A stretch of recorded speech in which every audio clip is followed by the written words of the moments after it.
Top quality और consistent performance के लिए सिर्फ सिल्वर पंप नाम याद रखना।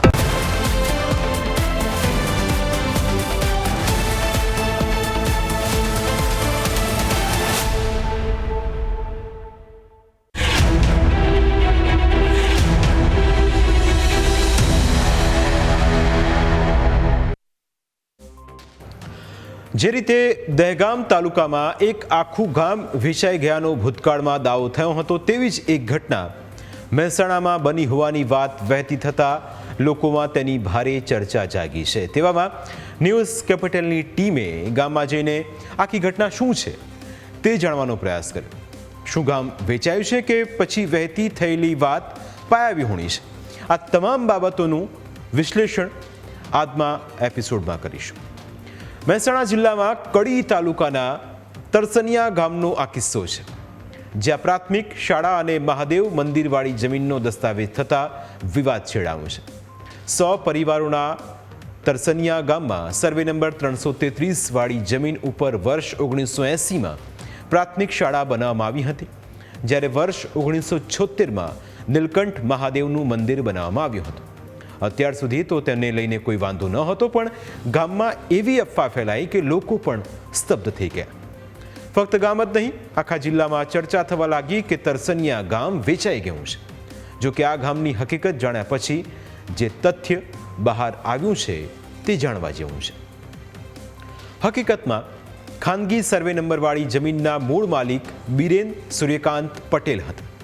જો કે વર્ષ 1976માં આ જમીન સરકાર હસ્તક થઈ ગઈ હતી, પણ તંત્રની ભૂલના કારણે કૃષિ પંચના હુકમની એન્ટ્રી નહોતી થઈ, જેના કારણે જમીન મૂળ માલિકના નામે બોલતી હતી।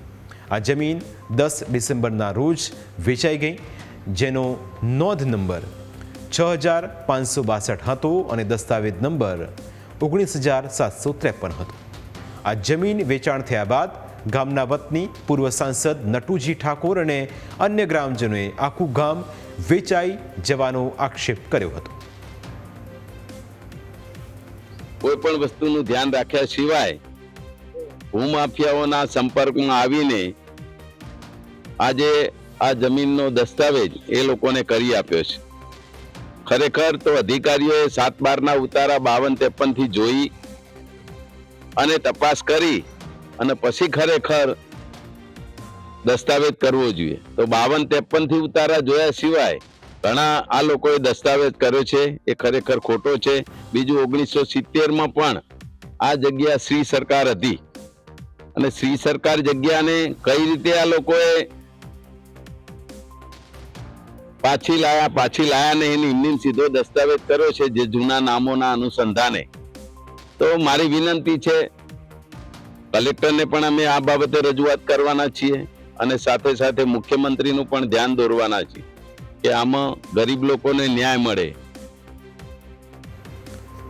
તો બીજી તરફ જમીન ખરીદનાર મિલન પટેલનો દાવો છે કે તેમણે જમીન ખરીદી છે, પણ શાળા અને મંદિરને અડકવાના નથી।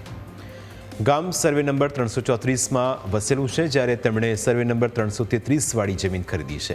આ જમીન ઉપર મંદિર અને સ્કૂલ આવેલી છે।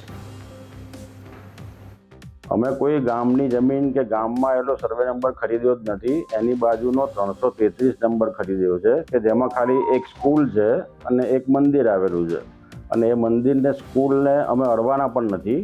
એને જેમ તેમ યથાવત જ રાખીશું અને ભવિષ્યમાં એમાં જરૂર પડશે તો પૈસા બી ખર્ચવા તૈયાર છીએ। અમે ગામ લોકોને એ જ કહેવા માંગીએ છીએ કે તમારા અમારી જમીનમાં જે સ્કૂલ અને મંદિર છે એમાં આ મારા તરફથી કોઈ તકલીફ તમને નહીં પડે, ઉલટું તમારે જરૂર પડશે ત્યાં અમે ઊભા રહીશું અને તમારી બાજુમાં જે તમારા મકાનો થયા છે એ નંબરમાં અમારે કોઈ લેવા દેવા નથી। તો બીજી તરફ પત્રકમાં વર્ષ 2001માં શાળા અને 1978માં મંદિરની એન્ટ્રી થયેલી છે, તો શું આ એન્ટ્રી જોયા વિના દસ્તાવેજ કેવી રીતે નોંધાયો તે પણ એક સવાલ છે। હાલમાં શાળાના શિક્ષક દ્વારા આ નોંધ સામે વાંધા અરજી દાખલ કરવામાં આવી છે। જ્યારે સાડા 10 સ્કૂલમાં આવ્યા એટલે અમારા ગામ લોકોએ અમને જાણ કરી કે ભાઈ આવું થયું છે, તમારી સ્કૂલની જમીન વેચાઈ ગઈ છે એમ। પછી અમારા સરે CRCને ફોન કર્યો। CRC સાહેબ બીજે હતા તો પણ અમારે ત્યાં આગળ આવ્યા અને પછી એમને તાલુકામાં TDOને જાણ કરી અને પછી એ લોકોએ કીધું કે જિલ્લામાં જાણ કરો. જિલ્લાએ પછી કીધું મામલતદાર સાહેબને પણ જાણ કરો. અમને વાધા અરજી પછી અમે આપી. બેન, શાળા કેટલા વર્ષથી છે અને કેટલા વિદ્યાર્થી? 1978 થી છે શાળા. આ રીતે બેન શાળા વેચાઈ જાય તે શું કહી શકાય? ના વેચાવી જોઈએ ખરેખર તો. સરકારશ્રીએ પહેલાથી આપણે આપી, અમને તો ખ્યાલ જ ના હોય. હું 2011 માં અહીંયા આવી અને અમારા જે પ્રિન્સિપાલ છે 2012 માં આવ્યા. એમને તો અમને તો ખ્યાલ જ ના કે સરકારની જ હોય શાળા. તો સવાલ એ પણ ઉઠી રહ્યો છે કે જો આ જમીન જે તે સમયે ખાનગી માલિકીની હતી તો પછી ત્યાં શાળા અને મંદિર બનાવવામાં કેમ આવ્યા? મંદિર અને શાળા બંને બની ગયા હોવાની એન્ટ્રી પણ પડી હોય તો પછી હવે આ જમીન વેચી કેવી રીતે શકાય? તે પણ એક સૌથી મોટો સવાલ છે. હવે જમીન ખરીદનાર એવો દાવો કરી રહ્યો છે કે તે શાળા કે મંદિરને દૂર કરવાની કોઈ પણ કાર્યવાહી અત્યારે નહીં કરે અને ભવિષ્યમાં પણ નહીં કરે, પરંતુ આ કેસમાં તંત્ર દ્વારા પણ સ્પષ્ટતા કરવામાં આવે તે જરૂરી છે. પ્રાઇમ 9માં સમય થયો છે બ્રેકનો. બ્રેક બાદ અન્ય મુદ્દા વિશે વાત.